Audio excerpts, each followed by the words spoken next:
성령의 권능과 성화라고 하는 제목으로 하나님의 말씀을 증거하겠습니다.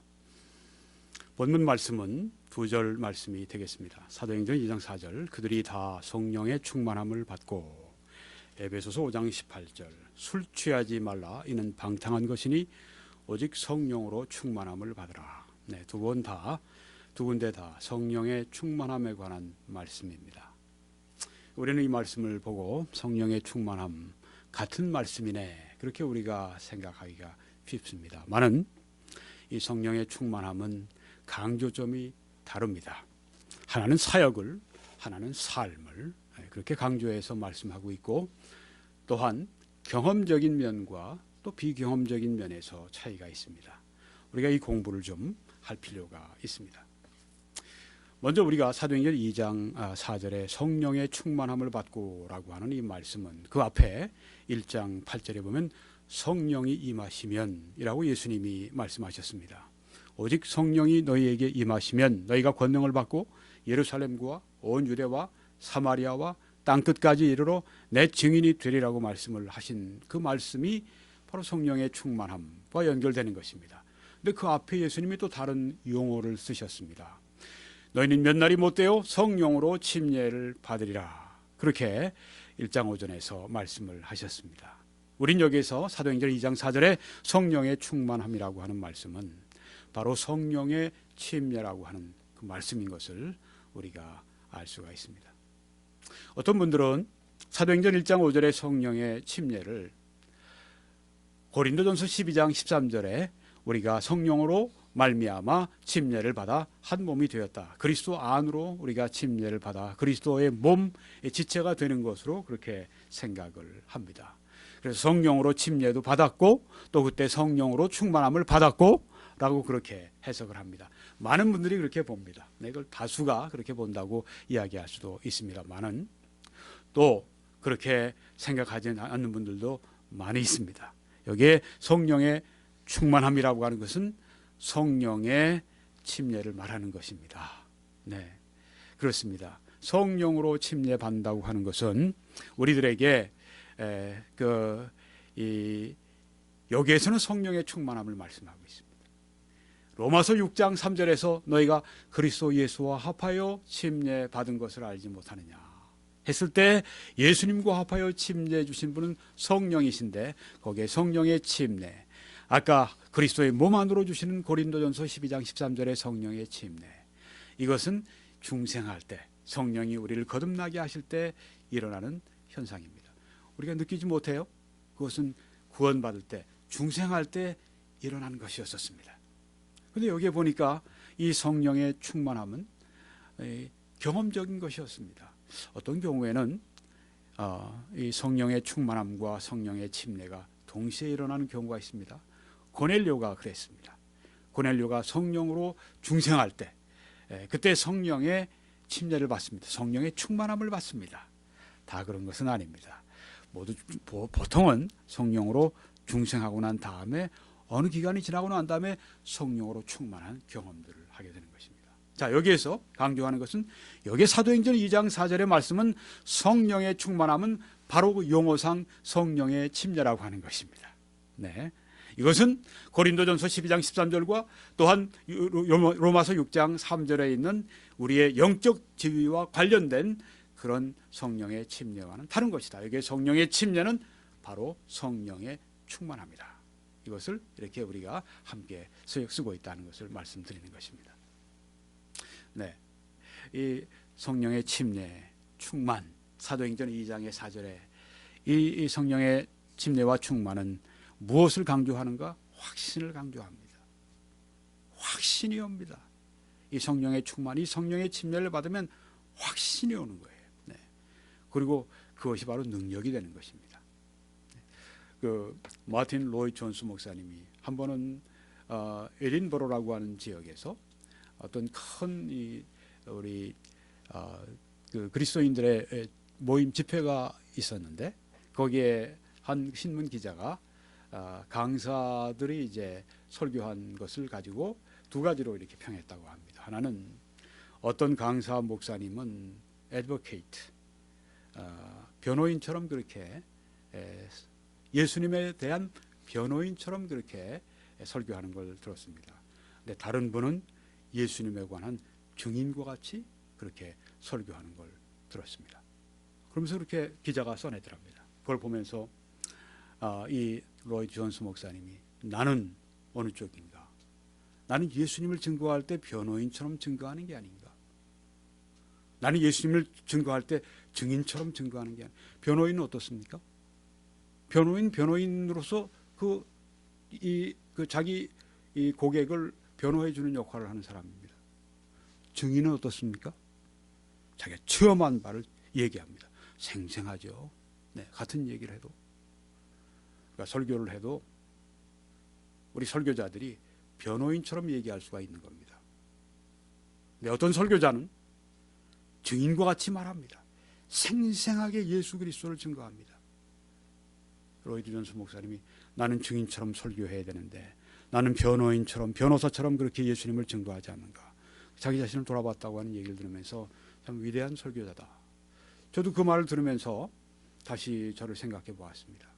언제 우리가 설교자들이 변호인처럼 그렇게 좀 객관적으로 좀 이렇게 얘기를 합니까? 성령으로 충만하지 않을 때입니다. 생생하지가 않아요. 근데 언제 살아있는 증인처럼 불튀기는 그런 증언을 해낼 수가 있습니까? 성령으로 충만할 때에게 가능합니다. 예수님께서 오직 성령이 너에게 임하시면 너희가 권능을 받고 내 증인 될 것이다, witness 될 것이다, 그렇게 말씀을 한 것입니다. 네. 모든 그리스도인들은 증인입니다. 여러분과 저는 증인입니다. 변호사가 되면 안 됩니다. 예수님을 변호해 주려고 하면 안 됩니다. 예수님을 증거하셔야만 합니다. 근데 어떻게 우리가 증인으로서 생생한 증언을 할 수 있습니까? 성령에 충만할 때 가능합니다. 사실 예수님을 생각해 보세요. 예수님 얼굴 보신 적이 있습니까? 없습니다. 예수님과 악수해 본 적이 있어요? 없습니다. 예수님과 식사해 본 적이 있어요? 없습니다. 우린 전에 예수님을 본 적이 없습니다. 우린 성경의 증거를 우리가 가지고 있는 것입니다. 그런데 어떻게 우리가 생생하게 증거할 수가 있습니까? 성령의 충만함을 받았을 때. 제가 전에 한번 블렌디나라고 하는 초대교회의 위대한 순교자를 한번 말씀드린 적이 있었습니다. 이 블렌디나 자매는 이 콜로세움 같은 데를 들어갔습니다. 그 전에 예수 그리스도를 계속 믿는다고 할 것 같으면 너를 가두고 너를 죽일 수밖에 없다, 이렇게 행정관이 얘기를 하니까 나는 결코 예수님을 배반할 수 없습니다. 아버지가 와서 막 때렸어요. 네가 어쩌자고 죽으려고 그러느냐. 그런데 아버지 앞에서 눈물을 흘리면서 나는 예수님을 부정할 수 없습니다. 부인할 수 없습니다. 귀족의 딸이니까 행정관이 야야 그러지 말고 그냥 네가 믿더라도 그냥 입으로 부정하고 그냥 가버려.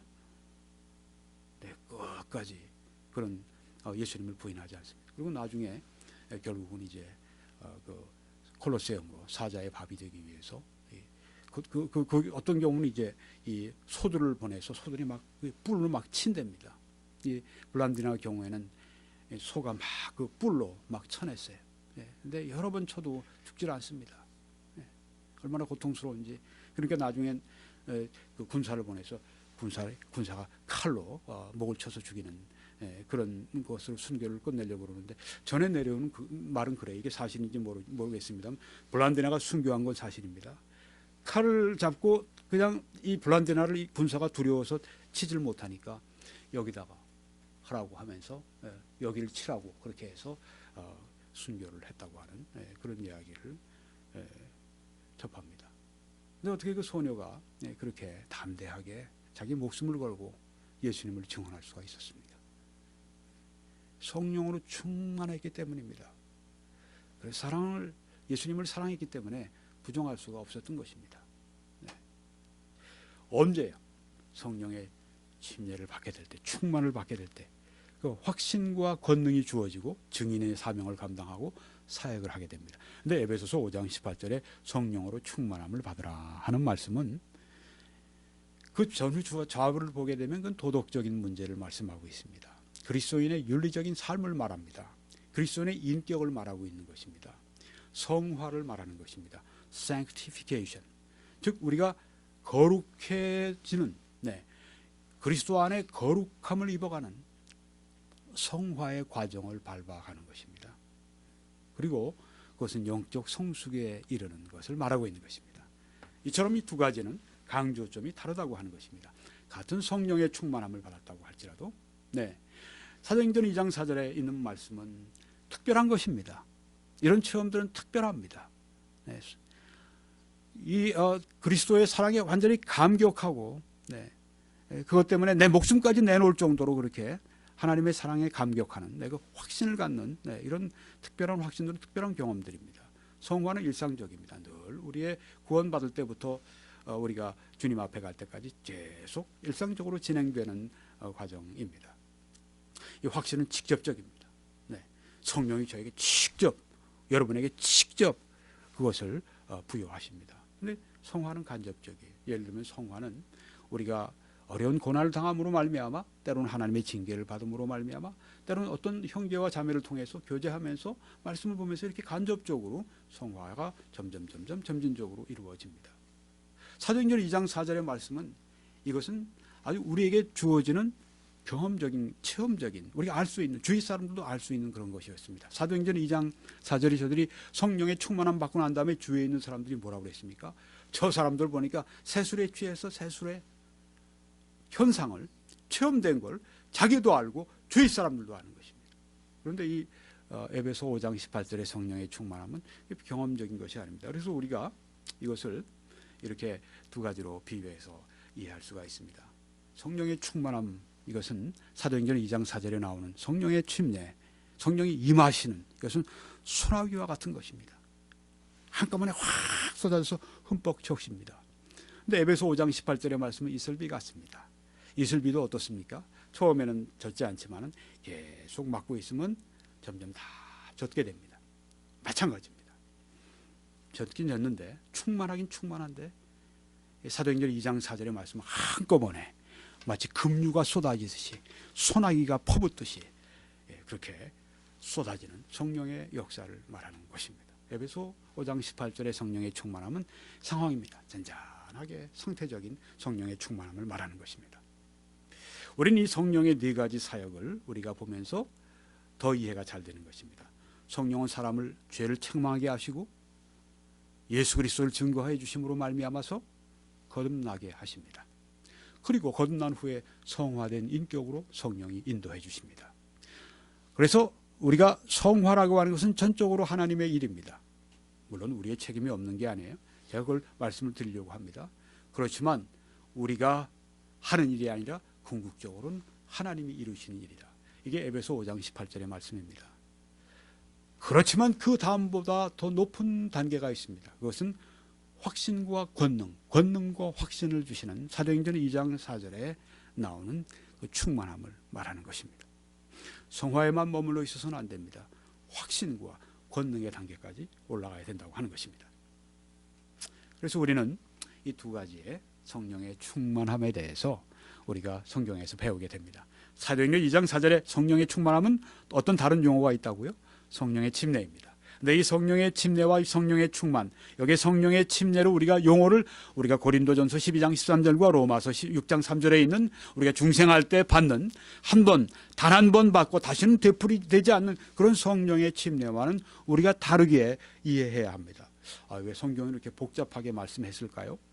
그러니까 그런 것 같지가 않아요. 그러니까 성령의 침례를 다 하나로 묶읍시다. 그래서 다 여기에 지금 사도행전 2장 4절에 성령의 충만, 예수님이 말씀한 성령으로 침례 받으리라, 그 말씀을 다시 이 다 함께 묶어서 원 베프티즘, 침례는 한 번이고 충만은 many, 여러 번, many feelings 이렇게 하자. 정리를 해놨는데요. 정리한 게 간단하고 이해가 되는 것 같지만 사실상 어렵습니다. 왜냐하면 여기에 분명히 예수님께서 용어를 그렇게 쓰셨기 때문입니다. 이것 때문에 지금 양쪽으로 의견이 갈려서 아주 서로 간에 이론적인 논쟁이 심합니다. 그런데 더 많은 사람들이 이쪽에 있어요. 원 베프티즘, many feelings, 성령 침례는 그냥 하나로 총일시켜버리고 충만히 여러 번 있다고 그렇게 하자. 그게 혼돈을 우리가 줄일 수 있다 이렇게 생각을 합니다. 이쪽에 계신 분들, 영적인 거성들이 굉장히 많습니다. 오늘 제가 말씀드리는 것은 제 개인적인 그런 그 견해가 아닙니다. 네. 이것은 유명한 R.A. 토레이 박사 같은 그 위대한 전도자, 또 마틴 로이 존스 목사님 같은 영국의 위대한 설교자, 또 조나 라이스 목사님 같은 침례교의 위대한 부흥사, 이런 분들, 부흥사들의 계보를 잇는 분들의 이 성령론을 제가 함께 여러분들에게 정리해서 또 제 것으로 삼아서 여러분들에게 말씀을 드리는 것입니다. 네, 여러분, 이 성령의 사역을 위한 성령의 충만과 여기 성화를 위한 성령의 충만과 사역과 삶, 이 두 가지 다 우리가 강조해야 됩니다. 너무 권능만 강조하면 안 돼요. 너무 사역만 강조하면 안 됩니다. 너무 확신만 강조하면 안 됩니다. 이렇게 너무 성령의 은사만 강조하다가 보면 나중에 타락하는 사람들을 봅니다. 그렇지만 또 반면에 너무 인격만 강조합니다. 너무 영적 성화와 성숙만 강조합니다. 그리고 권능과 사역을 놓치는 그런 분들이 또 있어요. 우리는 이 두 가지 균형을 잘 이루고 있어야 되겠습니다. 그러면 이 두 가지 성령의 침례와 성령 침례 충만, 여기 성령 충만, 사도행전 2장 4절의 성령 침례 충만과 에베소 5장 18절의 성령 충만과 어떤 관계가 있는가 하는 것입니다. 이 관계가 있을까요? 직접적인 관계는 우리가 없다고 봐야 합니다. 성령의 침례, 사역, 권능, 확신, 이건 그것입니다. 또 이 에베소 5장 18절의 성령 충만, 인격, 도덕, 성화, 이 성숙, 그건 그겁니다. 직접적인 관계는 없다고 우리가 봐야 합니다. 왜냐하면요, 우리가 고린도 교회의 예를 보면 그렇습니다. 고린도 교회는 어땠죠? 사도 바울이 참 기뻐한 교회였습니까? 굉장히 사도 바울이 심지어 절망까지 하셨던 그런 교회였습니까? 절망이 좀 심한 용어입니다만, 대단히 슬퍼했던 그런 교회가 이 고린도 교회입니다. 근데 성경에 보니까 너희가 은사가 풍성하다, 은사에는 부족함이 없다, 그렇게 이 고린도 교회의 그 사도행전적인 그런 성령의 침례, 권능, 확신, 증인, 사역, 이게 풍성했다고 말씀을 합니다. 그런데 왜 사도 바울은 고린도 교회가 그렇게 그들 때문에 속이 상하셨습니까? 왜요? 여러분 보시는 그 오른쪽에 이 성화, 도덕, 인격, 성숙, 이런 성령의 충만의 그 열매가 약했기 때문이었습니다. 고린도 교회 보면 문제가 많잖아요. 당파가 얼마나 많았습니까? 나는 베드로파, 나는 바울파, 나는 아볼로파. 교회 안에 분열이 많은 거예요. 그래서 서로 치고 때리고 싸우는 거예요. 우리가 더 세다, 우리가 더 낫다.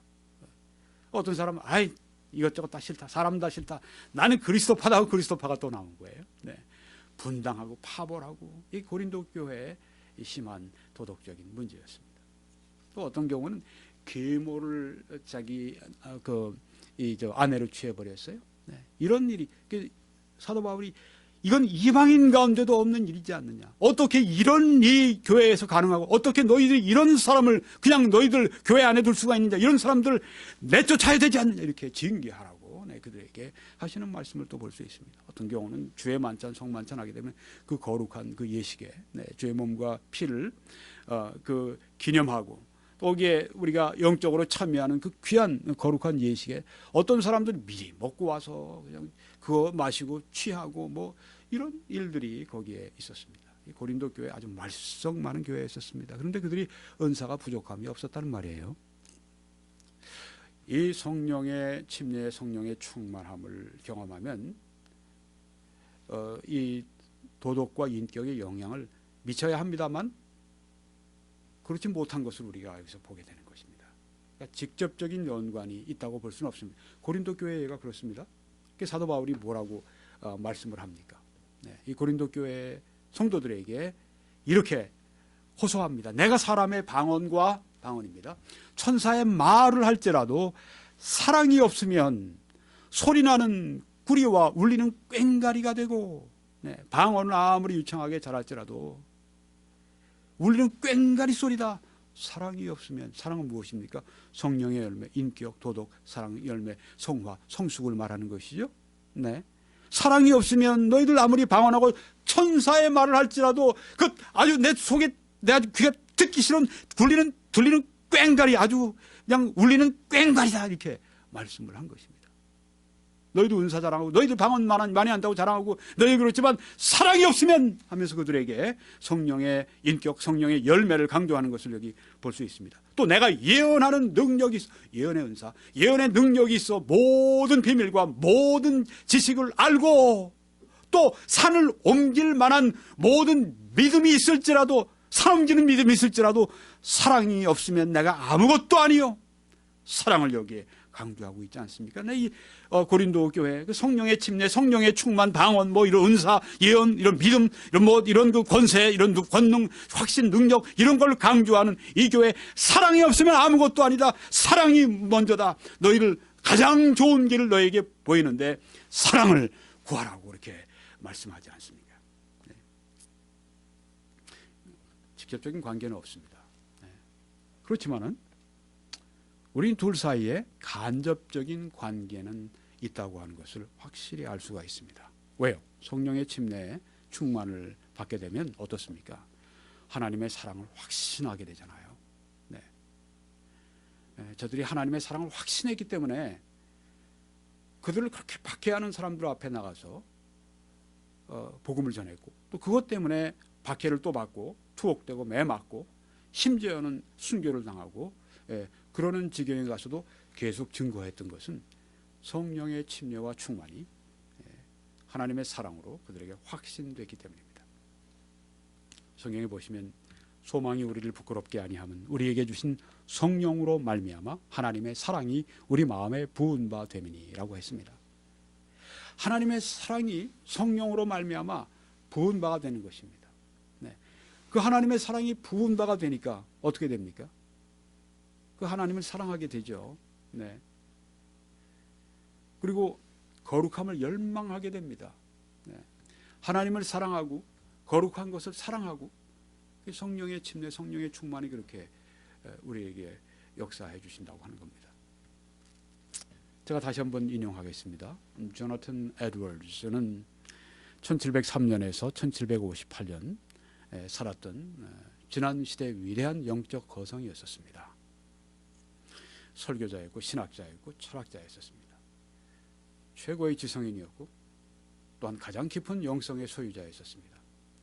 그가 1935년에서 33년에서 35년 사이에 큰 부흥을 경험하죠. 그 교회 내에서. 그러고 나서 한 2년이 지났습니다. 부흥이 이제 지나갔어요. 부흥이라고 하는 것은 오고 난 다음에 반드시 지나갑니다. 부흥은 계속되지 않습니다.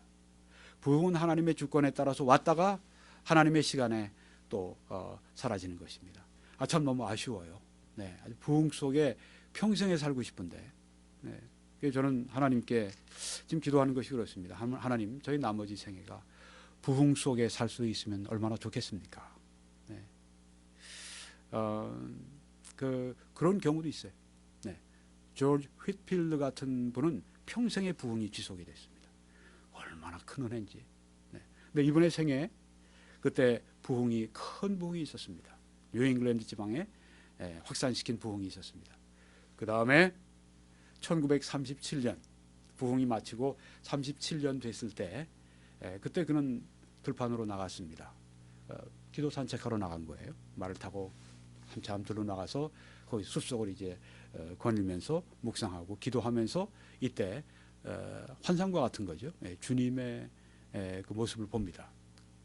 여기 그렇게 자기가 적습니다. 그리스도는 모든 생각과 상상을 삼켜버릴 정도로, 아주 그냥 내 생각을 다 삼켜버릴 정도로 훌륭함을 지니시고 형언할 수 없을 만큼 탁월하게 보였다.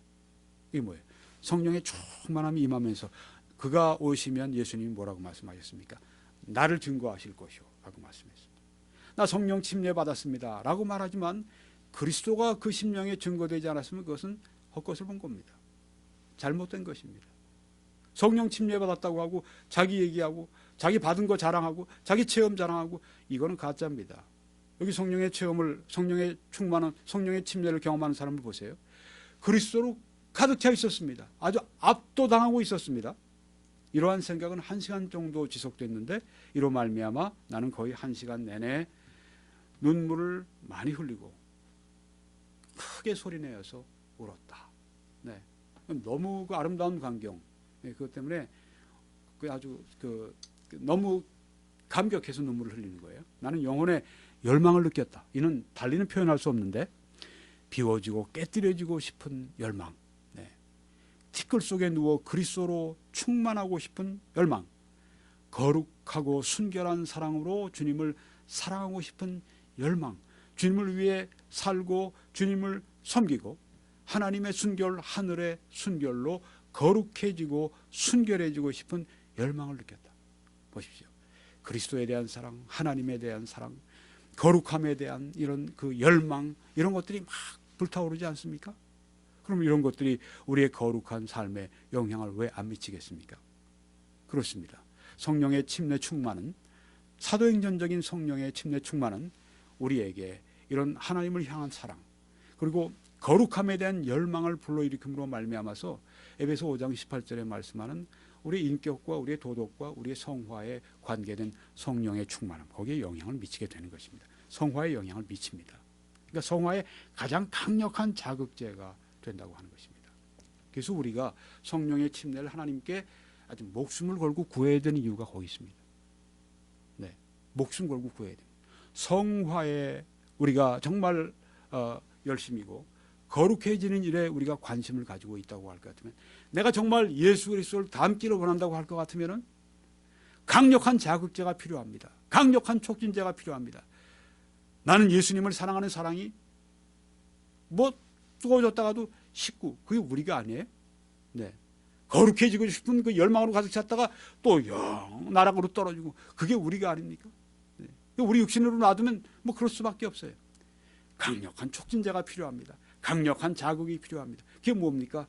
성령을 부어주심으로 말미암아 내 안에 그리스도의 사랑으로 가득 차고 하나님에 대한 사랑으로 가득 차고 하나님의 사랑을 깨달으니까 못 견디는 거예요. 하나님의 사랑 때문에. 그러니까 하나님을 사랑하지가 않을 수 없는 거예요. 그리고 거룩함을 사랑하는 것입니다. 죄를 미워하게 되고, 네, 성령의 침례와 충만을 받게 되면 거룩하고 싶어요. 죄를 아주 미워해요. 내가 왜 죄를 졌던가, 내가 왜 죄를 져야만 하는가, 막 화가 나고, 네, 그렇게 아주 강력한 자극제가 된다고 하는 것입니다. 여러분 지금 여기 앞에 보시는 이 사진은 저 파란 부분은 갈릴리 호수입니다. 제가 여기서 잠을 잔 때가 있었어요. 저기 보이는 저 모텔 같은데요. 우리 성지의 그 연구팀에서 칼봇 그 신학대학원에서 제가 함께 가서 한 달여 여기에서 있는 동안에 여기를 우리가 마지막으로 이제 들리게 됐는데, 여기는 1937년부터 이렇게 시작된 키부츠입니다. 집단 농장이에요. 에인게브라고 하는 곳입니다. 여기는 지금 여러분이 이제 갈릴리 호수를 이렇게 보세요. 뭐 예루살렘에서 북쪽으로 가면 갈릴리 호수죠. 네. 갈릴리 호수에서 어느 쪽에 있냐면 오른쪽 중간쯤 있어요. 해변 갈릴리 호수의 오른쪽 중간. 예, 이렇게 여러분의 머리로 상상하십시오. 제가 반대로 이렇게 여러분 보시면 이게 반대 여기에요. 네, 동쪽. 네. 중간쯤 있어요. 네. 근데 여기에 1937년부터 이제 그 유럽에서 독일, 오스트리아, 헝가리 이런 데서 온 유대인들이 엑소더스죠. 네, 다시 이제 자기네 2000년 만에 돌아오는 겁니다. 네, 돌아와서 여기서 집단 농장을 하면서 아주 그 집약 intensive cultivating method라고 그랬으니까 집약 경농 방식을 해서 이렇게 사막 같은 땅에 저렇게 푸르게 그 집단 농장을 해서 거기 지금 이제 모텔도 해서 우리 성지 순례객들이 거기서 묵게 하고, 네, 그렇게 하는, 네, 집단 스스로 자기를 자치 이렇게 경제적으로 운영해 나가는, 네, 그런 곳입니다. 여러분 보세요. 저 뒤에 있는 그 산을 보십시오. 어떻습니까? 뭐 민둥산이죠. 네, 나무가 하나도 없죠. 뭐 덤불이나 좀 있고요. 자연적으로 놔두면 저런 기후입니다. 근데 앞에 그 밑에 보세요. 나무로 빽빽하지 않습니까? 네. 무엇이 다를까요? 햇볕 제법 많은 곳이니까 저렇게 민둥산이고, 물이 필요하지 않았겠습니까? 근데 여기 지금 앞에 보시면 여기 제가 볼 때는 이 네 가지 이렇게 뻗어 나온 저 파이프 같은 것들이 아마 물을 끌어들이는 게 아닌가 싶어요. 물을 저들이 주는 것입니다. 네. 그러므로 이런 사막 같은 곳에서 저렇게 아름다운 사람이 살 수 있는 저런 푸른 저런 것이 이루어지는 것입니다. 왜 이 말씀을 드리느냐 하면은 그렇습니다. 사막 같은 심령에 성령이 부으시기 시작하면, 성령의 침례와 충만이 그들에게 임하기 시작하면 저렇게 아름다운 이 삶의 공간이 될 수 있는 것입니다. 우리 영혼도 이렇게 푸르른 영혼이 될 수 있고 성령의 열매를 맺는 그런 영혼이 될 수 있다고 하는 것입니다. 그러니까 이 성령의 침례는 성화를 강력히 촉진하는 촉진제가 된다고 하는 것입니다. 그래서 우리가 이것을 구해야 되는 것입니다. 네. 가장 강력한 자극제. 네. 성령의 침례를 목숨을 걸고 우리가 구해야 됩니다. 왜? 성화에 우리가 성공하기 위해서, 성화를 이루기 위해서 강력한 자극제가 필요한데 성령이 때때로 이렇게 나에게 강력하게 부어주셔야 됩니다. 더 부어주시면 얼마나 좋겠어요? 더 자주 부어주시면 얼마나 좋겠어요? 네. 여러분 전 여기에서 오늘 이 부분을 좀 강조하려고 합니다. 성화를 위한 하나님의 처방이 무엇인가? 네. 이 강력한 자극제를 통해서 이제 하나님은 우리가 거룩해지는 그 방법으로 이걸 주셨습니다. 술 취하지 말라, 이는 방탕한 것이니 오직 성령으로 충만함을 받으라는 것입니다. 어떻게 거룩해질 수 있습니까? 어떻게 예수 닮을 수 있습니까? 네. 그리스도인들이 구원받고 난 다음에 야, 이제 나도 하나님을 위해서 뭐 해야지? 하나님을 위해서 거룩하게 살아야지. 범사에 감사해야지. 쉬지 말고 기도해야지. 내가 항상 기뻐해야지. 그게 안 되는 거예요. 성경에 나오는 이 말씀 저 말씀을 다 지켜보려고 합니다. 그게 안 되는 거예요. 원수를 사랑하라. 그게 안 되는 거예요. 형제를 사랑하고 대접하라. 그게 안 되는 거예요. 안 되는 게 당연하죠. 우리 힘으로 안 됩니다. 우리 힘으로 안 됩니다. 절대 안 됩니다. 네. 성령의 힘으로 되는 것입니다. 성령으로 충만함을 받으라. 그렇게 말씀하신 것입니다. 참 요사이 제가 오늘도 지난번에는 목요일 날은 시애틀까지 제가 14시간 걸려서 집사람과 함께 일이 있어서 다녀왔어요. 얼마나 먼 거리입니까? 네. 걸어간다고 생각해 보세요. 아이고, 여러분, 오늘 제가 여기서 설교 못했습니다. 네. 걸어 내려갔다고 생각하면, 지금 벨링햄쯤 내려갔을까? 10분의 1도 못 걸어갔을, 이건 우리 힘으로 안 되는 거예요. 우리 걸어서는 안 되는 겁니다. 차를 타야 돼요. 차 타면 슉 갔다 오는 것입니다. 우리 힘으로 안 됩니다. 성령의 충만함을 받으라. 네. 성령의 능력으로. 충만함이 무슨 뜻입니까? 충만함이 무슨 뜻입니까? 먼저 플레루라고 하는 단어를 성경에 썼습니다. 세 가지의 뜻이 있습니다. 하나는 바람, 돛단배 아시죠?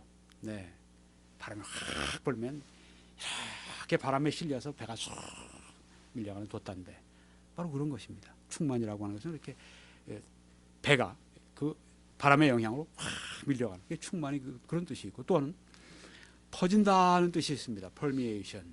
네. 이건 소금이 물에 들어가면 다 소금물로 바뀌는 것처럼, 또 배추를 절이면 소금이 들어가서 그것이 잘 하나하나 배서 나중에 골고루게 배서 그 소금 절인 배추처럼 퍼져나간다 그런 뜻이 있고, 지배라는 뜻이 있습니다. 아주 그냥 환희가 있잖아요. 기쁨으로 충만한 것. 네. 월드컵에서 우리 선수들이 골을 집어넣었을 때 그냥 얼마나 열광했습니까? 네. 전에 16강 하다가 8강 하다가 월드컵 4강에서 골 들어갔을 때 그냥 얼마나 기뻤어요. 네. 그 환희, 바로 아주 기쁨이 충만하게 지배하는, 흥분되는 거. 미국에 얼마 전에 2주 전인가 보니까 용어가 있어요. 로드 레이지라고 합니다. 운전하다가 분노가 폭발하는 거 있죠. 그 몇 가지 사례를 보여주는데 그런 사례가 가끔 있어요. 네. 난폭한 이 백인 젊은이가 차 안에 있는 사람을 그러니까 자기가 기분이 상했다는 거죠. 와서 유리창을 막 깨고, 그러니까 가까이 오니까 잠그더라고요. 네. 그런 사람들 오면 어떻게 해야 되느냐? 문 열고 나갔다면 죽습니다. 네.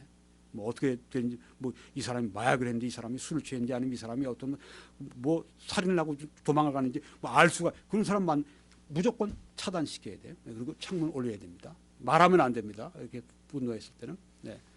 올리고. 네.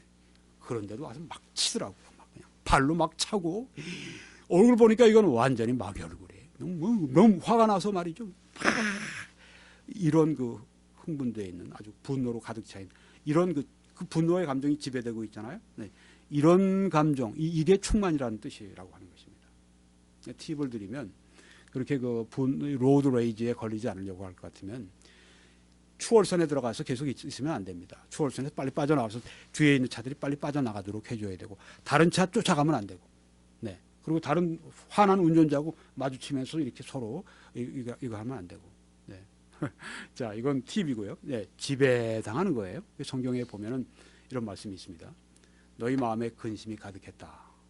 예수님이 하신 말씀입니다. 영어로 보니까 sorrow has filled your heart라고 이렇게 표현했습니다. 네.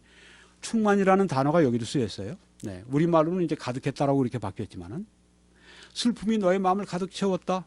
너의 마음을 충만하게 했다. 성령으로 충만한다는 게 무슨 말인지 알죠? 네.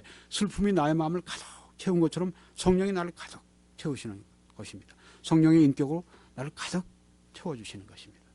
성령의 충만함에 대해서 우리가 그 지배라고 하는 것에 대해서 말씀드리면서 이 말씀을 또 보시면 심히 두려워하여 하는 말씀이 있습니다. were filled with fear. 네, 이건 영어로 성경으로 번역을 더 우리가 이해하기 쉽게 했어요. 두려움으로 충만했다. 네. 성령으로 충만하라는 말씀하고 여기에 심히 두려워했다는 게 동일한 뜻입니다. 네. 심히 두려움으로 그냥 가득 찼다. 네. 이 말씀 보니까 그들은 노기가 가득하여. 이 말씀 they were filled with rage. 네. road rage가 여기 나오네요. 분노가 가득 찼다. 아까 예, 자기 뭐 끼어들었는지 해서 막 와서 막 차를 막 두들기고 막 사람을 안에 있는 사람을 때리기 위해서 막 그냥 옆에 있는 유리창들을 막 두들기고 막 그러는 그 사람. 네. 네. 그런 노기가 가득했다. 네. 이 성령으로 충만했다고 하는 성령이 나를 그렇게 채워주신 충만하게 하신다. 성령의 인격으로 나를 지배하신다는 뜻입니다. 여기 보니까 믿음과 성령이 충만한 사람 스테반이라고 했습니다. Man full of faith and Holy Spirit. 네. 믿음이 충만한 것처럼 성령이 충만하다. 이런 말씀도 있습니다. 사탄이 내 마음에 가득하여. 네. 아나니와 삽비라에게 네. 너희들이 성령을 속이고 너희들이 판값을 속였다. 이렇게 말씀했을 때 Satan filled your heart. 사탄이 내 마음을 충만하게 했다. 네. 그렇게 여기 또 말씀하고 있습니다. 성령으로 충만하다고 하는 것은 지배를 말하는 것입니다. 충만함을 받으라. 성령의 지배를 받으라. 그런 뜻입니다. 이 성령의 충만함 받으라 했습니다. 수동형입니다. 네. 지배를 받아라. 네. 지배를 받아라 하는 건 어떻습니까? 맡기는 거죠. 네. 지배를 받아라. 어떤 분의 지배를 받아라. 맡기는 겁니다. 네. 드리는 겁니다. 요새 이런 용어를 많이 씁니다. 내려놓음. 네. 내려놓음이라고 하는 책도 나왔어요. 네. 어떤 그 하버드에서 아주 공부를 잘한 서울대 나오고 하버드 대학에서 공부를 잘하고 거기서 박사를 받았죠. 그분이 이용규 선교사님인가. 네. 그런데 이제 끝나고 미국서도 뭐 한국서도 와서 큰 회사 같은데 취직해서 돈 많이 벌 수 있지 않겠어요. 뭐 이제 평탄한 인생을 살 수 있지 않겠어요. 그런데 하나님이 그를 불러서 몽골에 가서 선교사가 되라 부르심이 있었습니다. 그걸 다 내려놓고 하버드 박사 다 내려놓고 몽골에 선교사로 가서 거기에 과기대학인가 네, 과학기술대학 한국 이 교회가 세운 네, 그런 그 대학에 들어가서 거기에서 교수도 하고 지금 인도네시아에서 또 가서 거기에서 또 교수하면서 네, 그렇게 그 기독교 학교에서 보수가 훨씬 적겠죠. 네, 문화적으로도 한국이나 미국에 비하면 더 떨어지죠. 몽골이나 인도네시아나. 네. 내려놓음이라고 하는 책의 저자입니다. 자는 그렇게 하나님의 뜻에 순종해서 내려놓고 나니까 행복이 있었다 하면서 KBS에서 그 뭐 선물 같은 인터뷰, 뭐 양영은 뭐 인터뷰 뭐 거기에 한번 나온 걸 제가 본 적이 있습니다. 내려놓는다. 네. 하나님께 맡긴다. 지금 그 크리미아 반도에 전운이 짙죠. 네. 이 소련이랍니다. 러시아가 네. 지금 이 우크라이나 유크레인에 속해 있는 그 크리미아 반도 늘 거기가 전쟁터였었어요. 네, 역사적으로 보면 거기를 러시아가 지금 무단으로 들어가서 점령을 해버렸습니다. 크리미아에는 러시아인들이 러시아 피를 가진 사람들이 인종적으로 러시아인들이 우크라이나보다 2.5배나 많아요. 그 크리미아 공화국 내에. 네. 그 자기 자치정부가 있어서 우크라이나에 속해 있으면서도 자기 자치정부가 있는 거예요. 이번에 이 우크라이나가 이제 유럽 쪽으로 가자. 그런 식으로 잠깐만 정치가 진행이 되고 그러니까 유럽에 붙어 있거든요. 오스트리아하고 서쪽으로 우크라이나가, 동쪽으로는 러시아하고 붙어 있고, 근데 중간에 강이 있어서 이 강 이쪽으로, 이 강 서쪽에 사는 사람들은 이 오스트리아 쪽, 이 유럽 쪽에 붙어 있는 사람은 유럽 쪽으로 가자. 우리 경제적으로 그쪽으로 가야 더 잘 산다. 이쪽에 러시아와 국경을 지고, 그리고 강을 사이로 이쪽에 있는, 여긴 러시아계가 더 많은데 러시아계 사람들 우리는 러시아 쪽으로 간다. 이렇게 해서 지금 양쪽에 지금 분쟁이 있단 말이죠.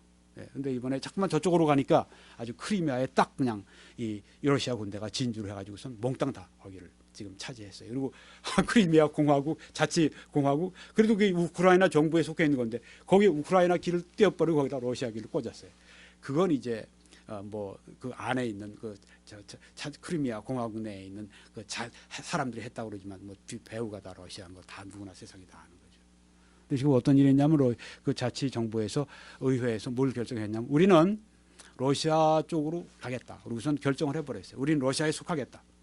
내려놓은 거예요. 우리는 러시아의 지배에 들어가겠다. 그래서 자기 주권 내놓고 러시아에게 포기하고 맡긴 겁니다.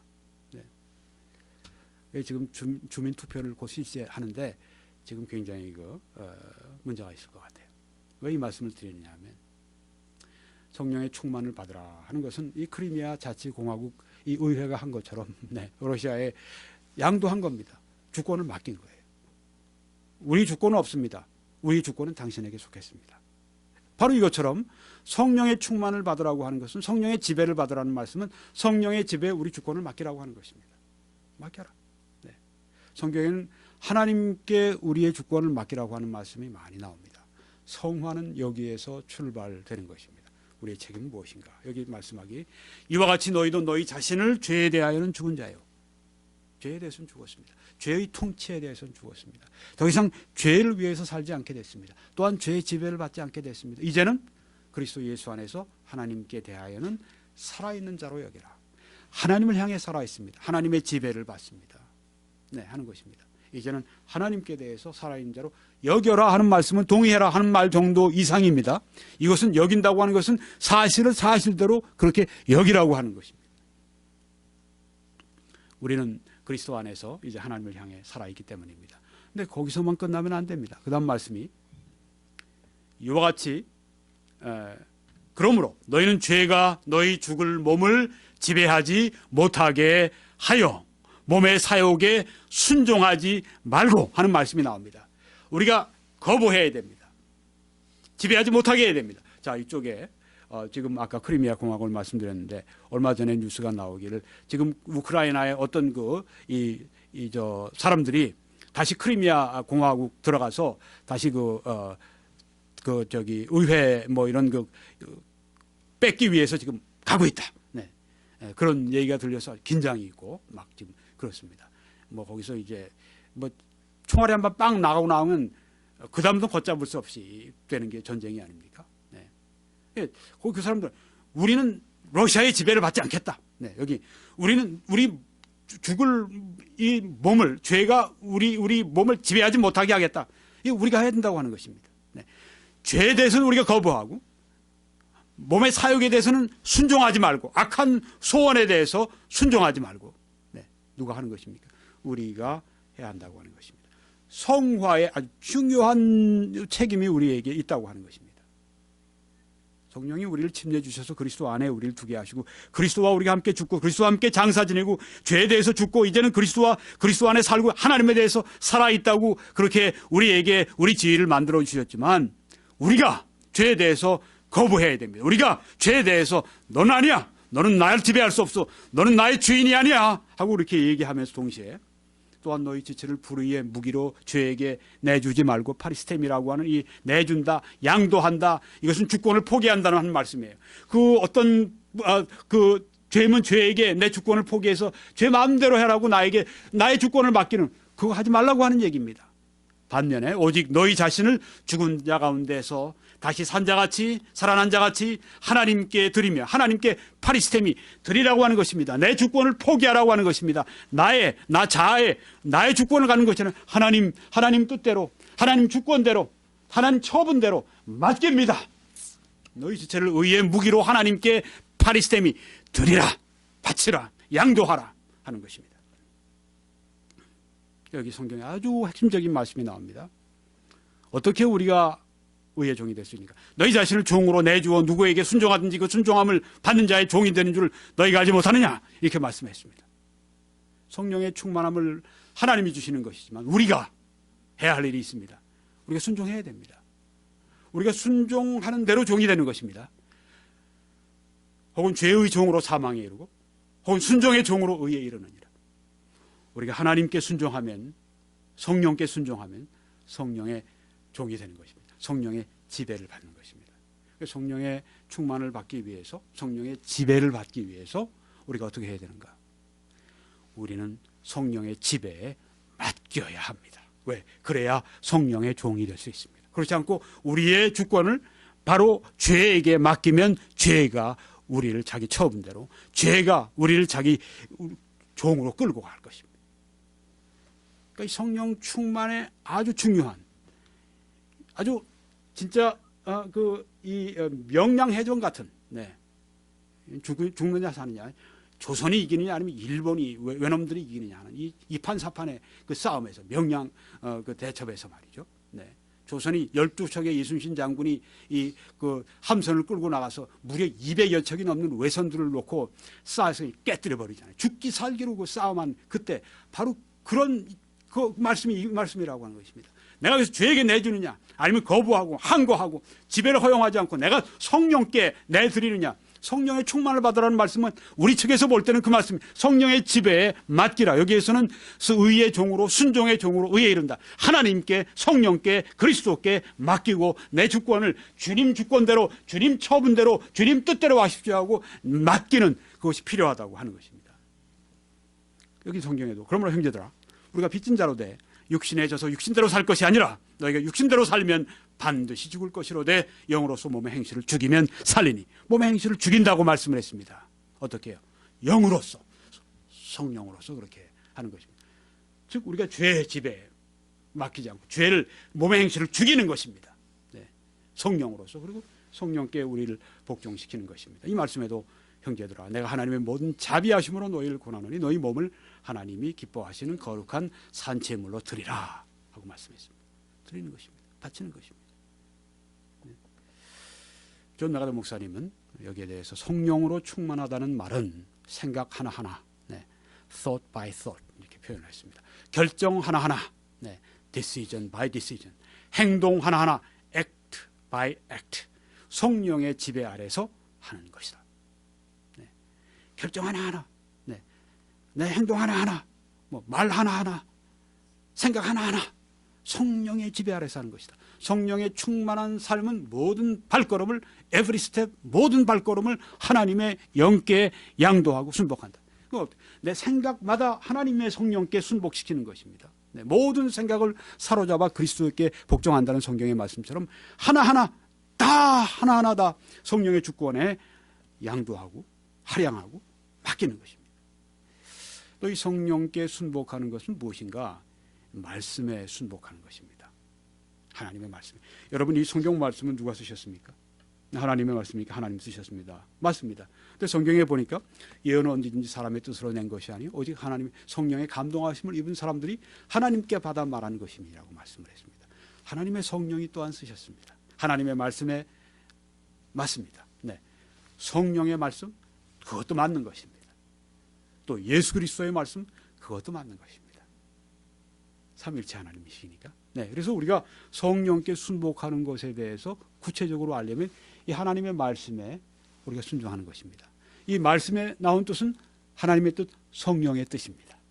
그래서 이 말씀에 우리가 성령께 맡긴다고 하는 것은 하나님의 말씀께 순복한다고 하는 그것을 말하는 것입니다. 그리스도의 말씀이, 그리스도의 말씀이 너희 속에 풍성히 거하여, 풍성히 거하라. 이것만큼은 가난하면 안 돼요. 우리는 가난하게 살 수 있습니다. 뭐 그런 성도들이 많아요. 그러면서 아주 영적으로 부유한 사람들이 많아요. 네. 근데 이것만은 가난해서는 안 됩니다. 그리스도의 말씀이 너희 속에 풍성히 거하라고 했습니다. 어떻게 될 수 있죠? 말씀을 주야로 묵상하라고 말씀하지 않습니까? 성경에. 여호수아에게 하신 말씀이. 네. 그뿐이 아닙니다. 그것은 우리가 지식적으로만 가지고 있는 게 아닙니다. 항상 말씀이 거한다는 말씀은 우리의 삶에 이 말씀이 거하는 것을 말하는 것입니다. 순종하는 것을 말합니다. 모든 지혜로 피차 가르치며 권면하고, 그렇죠? 말씀을 순종하지 않으면서 머리로만 알고 지식으로만 알고 가지고 가르치고, 그건 위선이죠. 위선하라고 여기 말씀한 것이 아닙니다. 우리 삶에서 경험된 것들, 우리 삶에서 체험하고, 우리 삶이 그 말씀에 순종하고 그 말씀으로 가득 채워져 있고, 여하간에 우리 부자가 되십시오. 무엇으로요? 그리스도의 말씀에 부자가 되어야 됩니다. 여러분, 부를 일구십시오. 여러분의 생애의 위대한 영적인 부를 읽어 나가십시오. 어떻게 그 영적인 부를 읽어 나갈 수 있습니까? 다른 부를 읽어 나갈 때하고 똑같은 것입니다.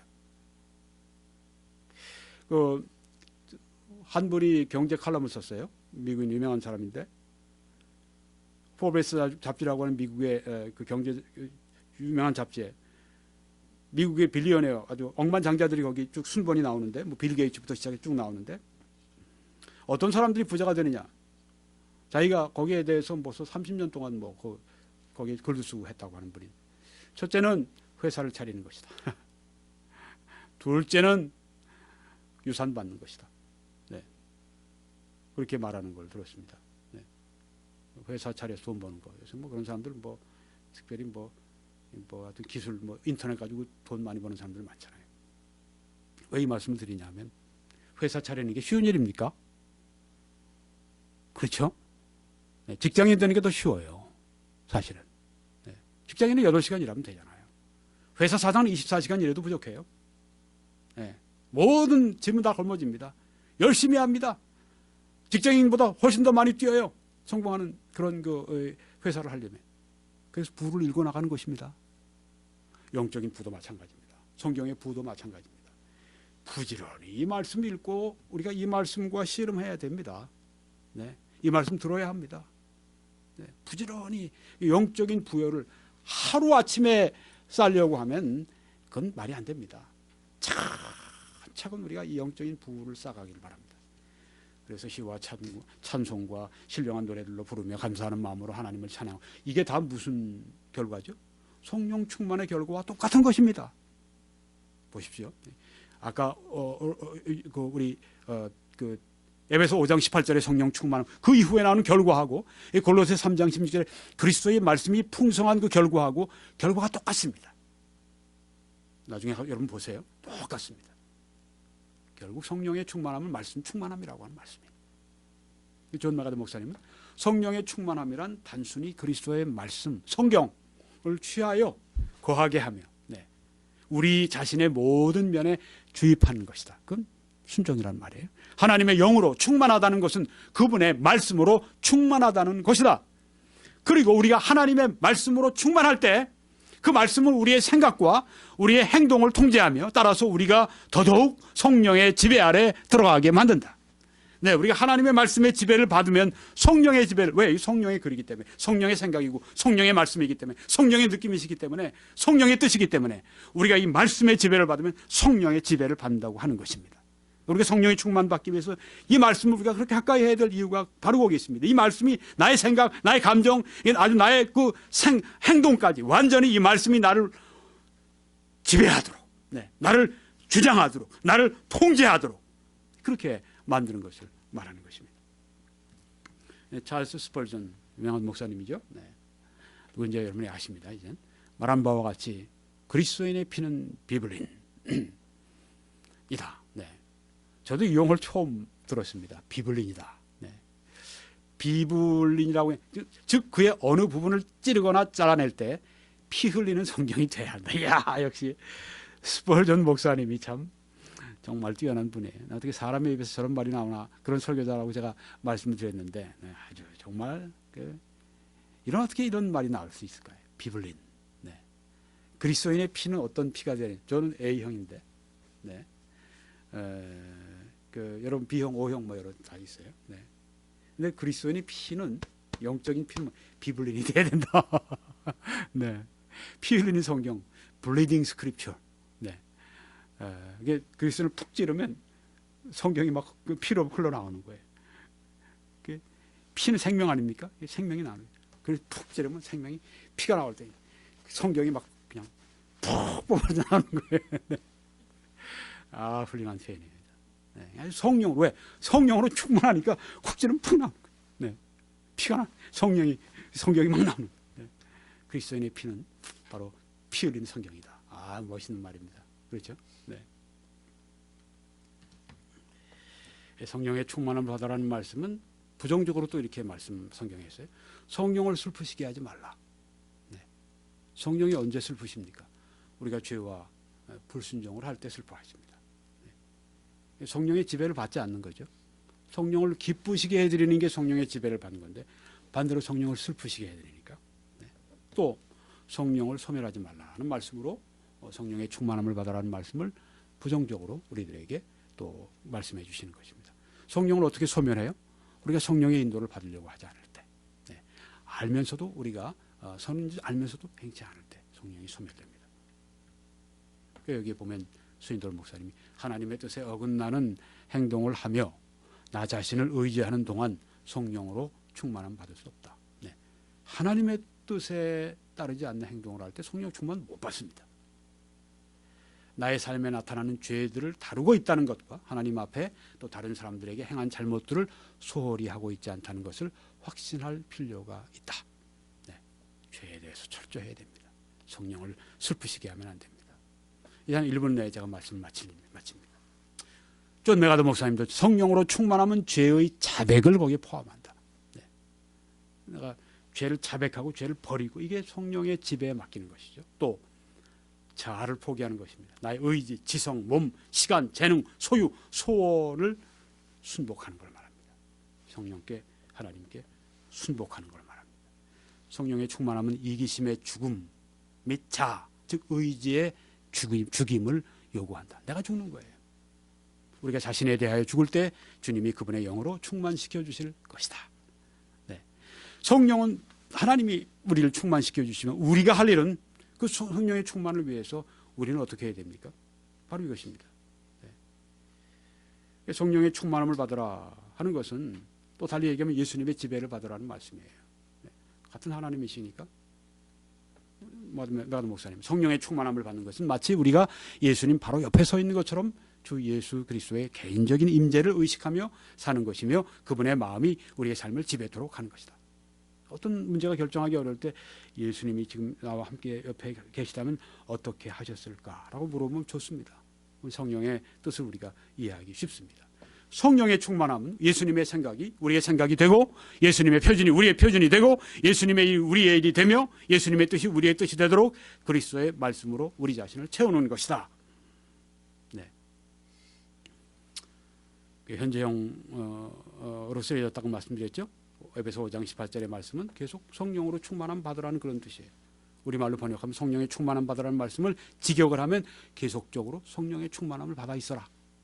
반복되는 거, 진행되고 있는 거, 매 순간, 그래서 우리는 매 순간 하나님께 우리 자신을 드림으로 충만함을 받는 것입니다. 성화의 가장 강력한 자극제는 성령의 침례, 성령의 충만입니다. 네. 오늘 제가 이것으로 말씀 마치려고 하는데요. 네. 여러분, 이 점이 오늘 중요했습니다. 네. 나에게 주시는 사도행전적인 성령의 침례와 그 충만이 나에게 임하고 하나님의 사랑이 물붓듯이 나에게 임하게 될 때 하나님을 향한 사랑, 죄에 대한 미움, 거룩함에 대한 열망이 생겨납니다. 그래서 우리는 에베소 5장 18절에 그 성화의 그 충만함, 성화에 우리가 큰 이 자극을 받게 된다고 하는 것입니다. 성화를 하려고 하는 여러분과 저요, 성령의 침례를 진짜 목숨을 걸고 구해서 받으실 수 있기를